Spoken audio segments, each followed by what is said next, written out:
Is a brand new look. Thank you for sharing some moments during our Dr. Martin Luther King Day. I am blessed to have the opportunity to do Afroeconomics every day since 1995. I've had JB Bryan Financial Group, and it's like celebrating King Day for some of you who don't get to, recognize everything that Martin Luther King um, worked for, and that everyone um, that led in the movement forward, and everyone before Martin Luther King as well. But Afroeconomics, I I believe I owe everything to Martin Luther King and everyone that just had a commitment to economic empowerment and economic freedom for our community. And when it comes to King Day, it just becomes, how are you doing, Mr. Guy? Thank you, thank you, thank you, thank you, thank you so much for sharing that. Thank you. And when it comes to King Day, I go, like, I have to say something, that's different than what we say every day, that we need to be economically astute. And just thank God for what you just said, my brother. Mm, the poor people's movement. That's exactly why I stopped my day to do this. And we weren't even planning that because I have an 11 o'clock meeting, but I just wanted to stop and do this. And then when I came in the studio and I had been working with this, and then this color in my restream popped up, and I was like, what is this? It is different. But I said, I'm gonna keep on going, and this is it. Poor people's movement. We really need to acknowledge that there are a lot of poor people in this world, like, that are struggling every day, that have nowhere to live, have no food, they have children, they work up, you know, with like economic and food insecurity. Like, as soon as I said that, as soon as you posted that, like, there were more people watching, people stopped watching. There were less people started watching because people don't want to hear about it. Yep. Then less people. People don't want to hear about poverty. Yeah. Poor in mindset. Yes. Like, as we have become, where we might feel that, but this day is not supposed to be about, like, think about, so many people just took this day to take a day off, using, like, as I was, walking out of the gym this morning today, my friends were like, you working? I am so blessed. I was like, I'm living my dream. I'm living my dream. I owe this to Martin Luther King. The United States government, you know, does not tell me that I don't serve people on today. Yes, yes. The the Martin Luther King was planting seeds of abundance so that we would help one another, so that we would empower one another, so that we would serve one another. No. Yes. To the people who checked out because of not wanting to hear about poverty, exactly. They have mental poverty, and it is indeed the worst. Some people feel like they don't want poor people around them because they feel like poor people around them is going to make them poor, you know, or being around poor people is going to make them poor. You know how they say, like, you're the average of the 5 people that you're around, you know? It's so sad that, you know, what about you're the average of the character of the people that you're around? Um, why don't you focus on that? Just because someone might be economically challenged, that does not equate to their character. And I would rather be around a person who is rich in character than a person who is poor in character but has rich in money, because you don't know, you do know, especially if you do know how they got what they got. I would rather, you know, because a person who is rich in character can develop sustainable wealth. I could teach a good person through macroeconomics, I could teach a good person how to get out of poverty.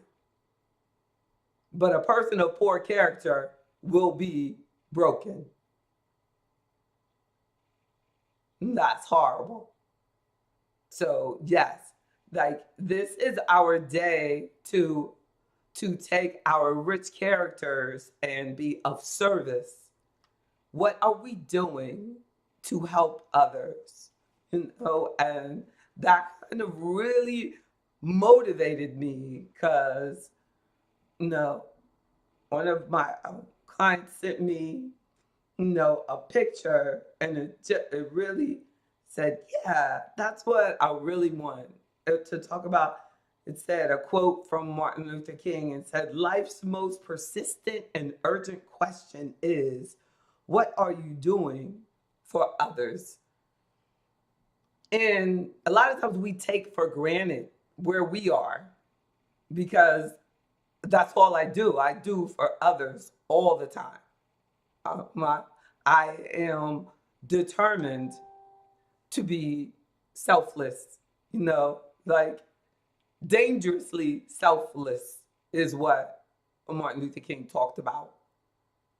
Like, you know, if you're on my team, I'm going through the front door and I'm putting you behind me. I'm going to do it. I'm going with you.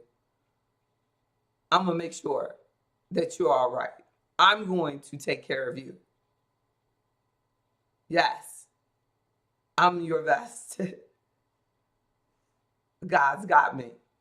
I just, you know, that, but a lot of people don't think that they can be successful by looking out for the best interests of the others around them. And, you know, there's people like Mr. Harris, who was in here, who have spent their entire life looking out for others.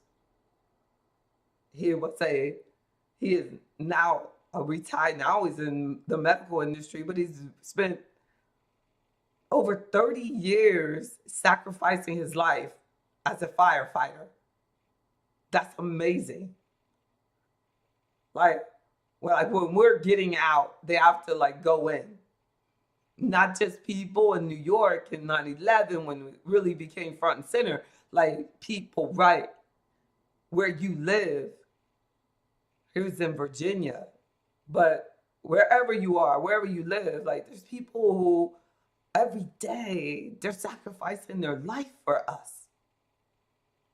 And that's what Martin Luther King on this day, like that, while we're still living, we should like just thank those people who are looking out for us. Thank your friends, thank your sister, brother, wife, husband, everybody that's looking out for you. Thank them. Thank you. Thank you for sharing your life. Thank you for sacrificing your life for me. Thank you for being there for me. No.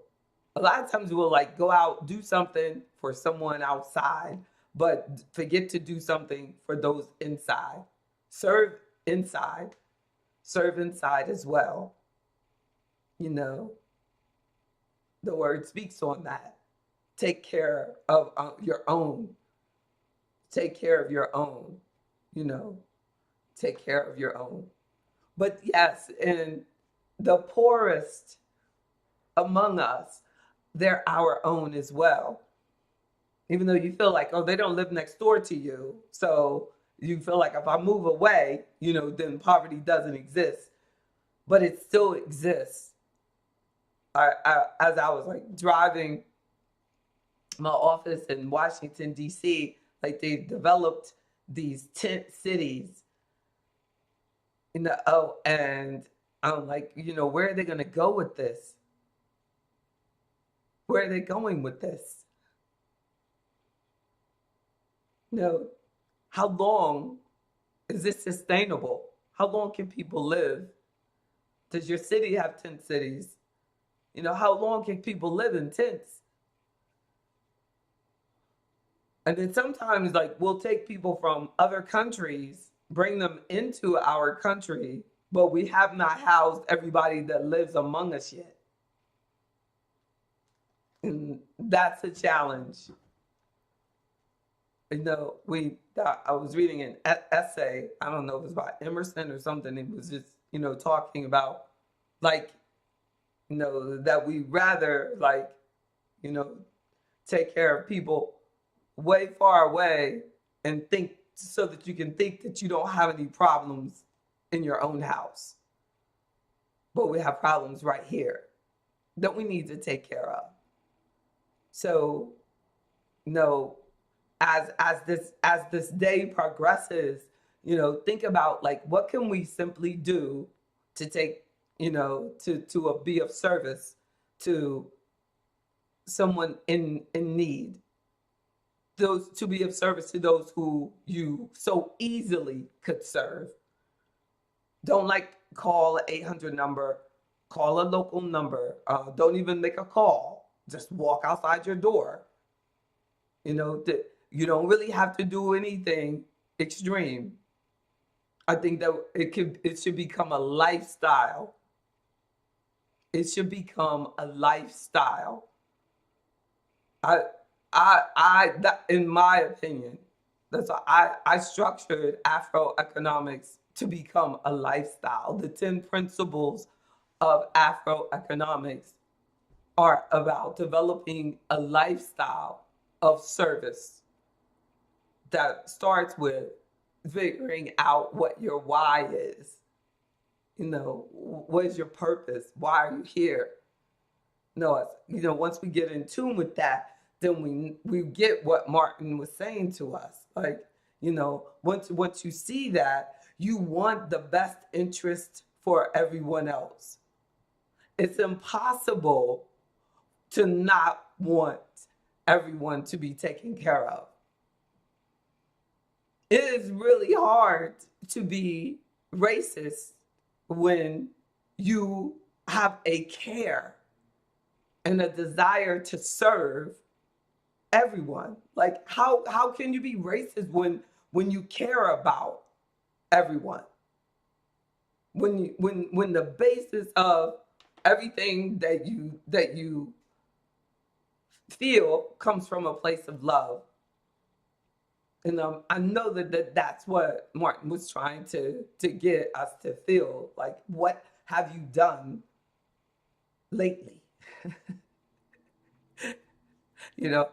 Not for me. And we are there now. Like, it's like, what have you done for me lately? But it's about what have you done for the world lately?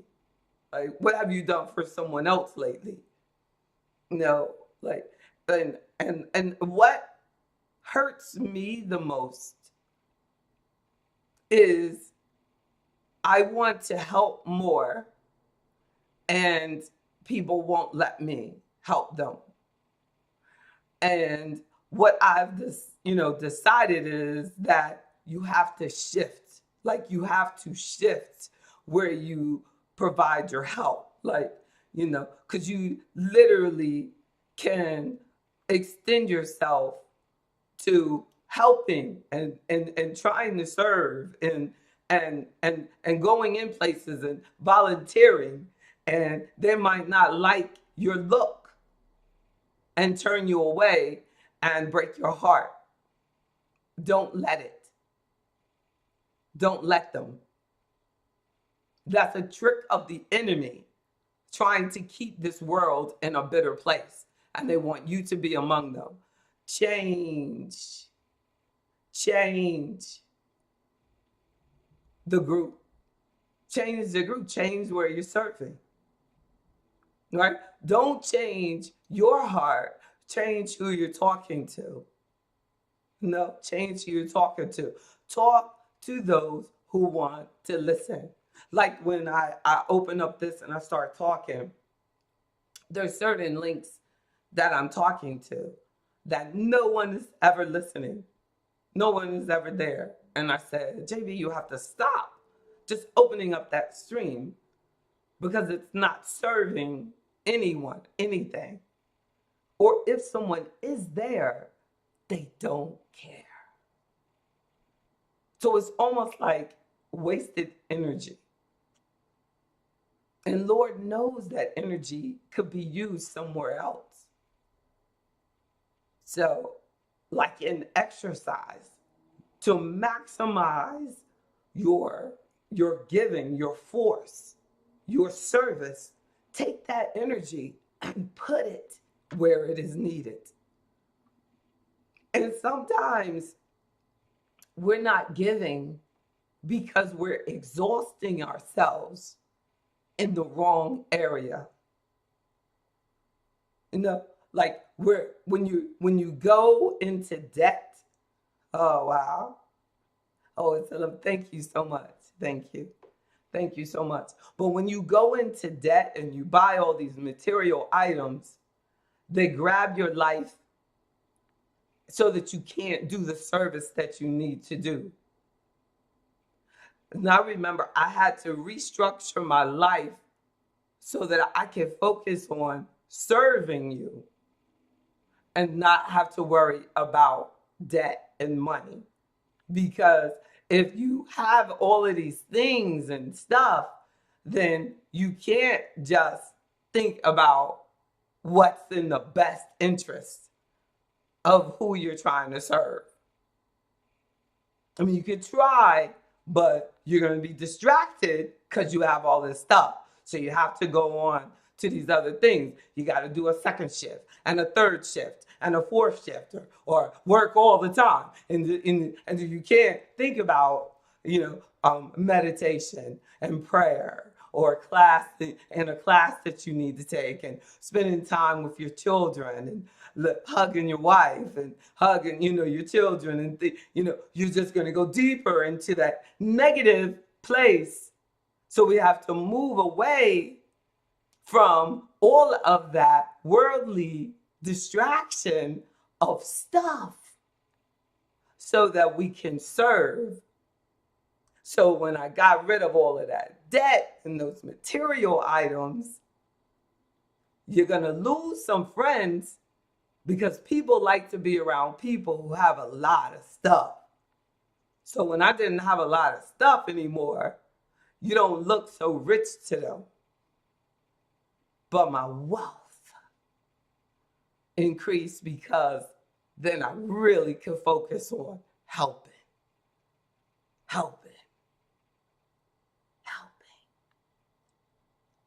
And that's where we should be. I want to pour it all. I don't want to die paying bills. When I take my last breath, I want it to be serving, helping someone else. living by example, being free. I want to be free. I want to show people what freedom feels like.